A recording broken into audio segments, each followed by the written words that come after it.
আপনার বাড়ি কোন জায়গা? হ্যাঁ,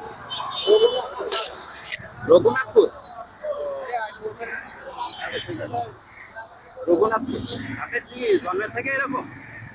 তাই? ফ্যামিলিতে কতজন? হ্যাঁ? দুটো ছেলে মেয়ে? ছেলে দুটো আর আছে মেয়ে একটা। তো তারা কি পড়াশোনা করে? আপনি কি এইভাবে মানুষের সাথে সাহায্য সহযোগিতা নিয়ে তাকে পড়াশোনা করেন? তাই?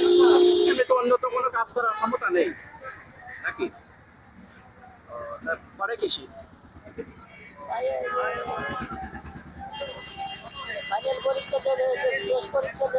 এসএসসি? আইএ টেস্ট পরীক্ষা দিয়েছে মেয়েতে, এবার ফাইনাল দেবে। আর ছেলে? অনার্স পড়তেছে। আর এক ছেলে বড়টা অনার্স কি বড় ছেলে পড়তেছে? আর বলে না, তারপরে অ্যাম্বুলেন্স হসপিটালে দিকে অ্যাম্বুলেন্স চালাচ্ছে সরকারি অ্যাম্বুলেন্স চালাচ্ছে, মালিকানা অ্যাম্বুলেন্স চালাচ্ছে, মানে মাদ্রাসায় পড়াশোনা করে তোরা সারান দিচ্ছে। কিন্তু বড় ছেলে আছে আবার পড়াশোনা করে অনার্স পড়তেছে। তাহলে দেখেন কত কষ্টের মাঝেও এই যে ছেলে মেয়ে পড়াশোনা করাচ্ছে, মানুষ কাছে চাই সাহায্য সহযোগিতা নিয়ে ছেলে মেয়েরা পড়াশোনা করাচ্ছে। অথচ আমরা ভালো ভালো ফ্যামিলির লোকজন আমাকে ছেলে মেয়েদেরকে কিন্তু মানুষ করতে পারিনি। এরা গাঁজা মদ খেয়ে বেড়ায়, বিভিন্ন ধরনের নেশায় আসক্ত হয়।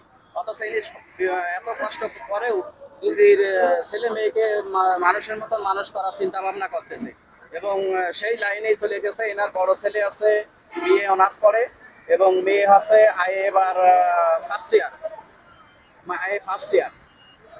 তা ইনাকের কাছ তো আমাকে কিছু শেখার আছে যে ইনাদের নিয়ে ঠিক আছে যে অন্তত ছেলে মেয়েদেরকে আমি যাই করি, কষ্ট করি দুঃখ করি চাইয়ে খাওয়াই, ছেলে মেয়েদেরকে মানুষ করার চেষ্টা করি নাকি?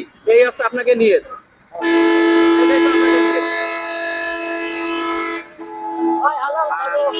আমাদেরকে ইনাকে দেখে শিক্ষা নিতে হবে যে আমাদের ছেলে মেয়েদেরকে ছোট থেকে শিক্ষা দীক্ষা দিতে হবে এবং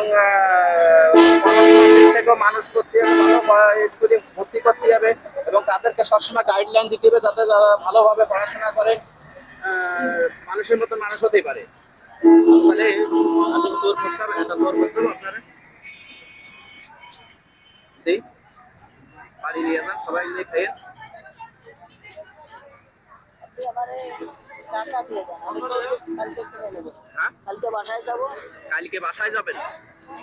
তার মানে আপনার টাকা দিলে উপকার হবে, আপনি কালকে বাসায় যাবেন, কালকে নিয়ে যাবেন। আচ্ছা, প্রতিদিন বাড়ি যান না? ও, সপ্তাহে কি সপ্তাহে সপ্তাহে যান? এখানে থাকেন কোন জায়গা? বড় বাজারে। বড় বাজারে মসজিদে থাকেন? উপরে থাকেন। আর সপ্তাহে এক একদিন বাড়িতে বেড়ায় আসেন? হ্যাঁ, এইভাবে 4-5 দিন বসে তারপরে থাকা সম্ভব হয় না। ও, মানে একাধারে বসে থাকতে কষ্ট হয়, এই জন্য সপ্তাহে একদিন যে বাড়িতে বেড়ায় আসেন, যা যা প্রয়োজনীয় জিনিস নিয়ে যে বাড়িতে বেড়ায় আসেন। মানে খেজুর দেবেন? আচ্ছা ঠিক আছে, তাহলে আমি আপনি একটা তরমুজ নিয়ে যাবেন বাড়ি, আমি সেই টাকা দিয়ে দিচ্ছি। আপনি তো আজকে বাড়ি যাবেন না, কালকে কিনে নিয়ে যাবেন, তাই তো? যাক, উনি কালকে বাসায় যাবে, ওনাকে আমি এটা কিছু তরমুজ কেনার বা কিছু টাকা দিয়ে যাচ্ছি যাতে ওনার উপকার হয়।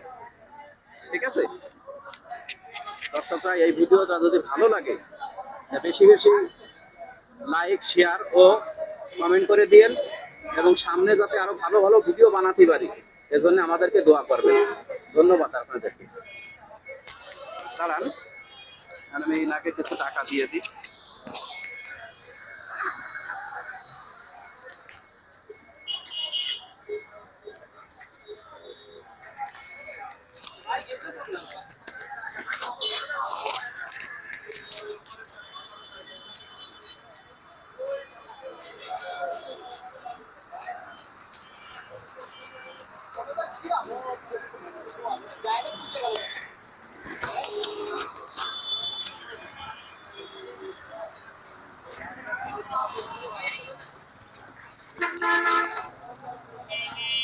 আপনি একটা তরমুজ আর অল্প কিছু খেজুর নিয়েছেন, হ্যাঁ?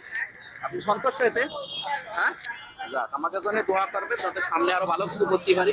এগুলো সম্পূর্ণ আমাকে নিজেকে উদ্যোগে আমরা চেষ্টা করতে একটা পেজ বানাচ্ছি যাতে সামনে আরো মানুষকে সহযোগিতা করতে পারে বড় আকারে, কিন্তু এখন তো চেষ্টা করতে আস্তে আস্তে। ঠিক আছে, দোয়া করবেন আল্লাহ আমাদের বড় জন্য, হ্যাঁ? বানাইবো। ঠিক আছে, ধন্যবাদ আপনাদেরকে।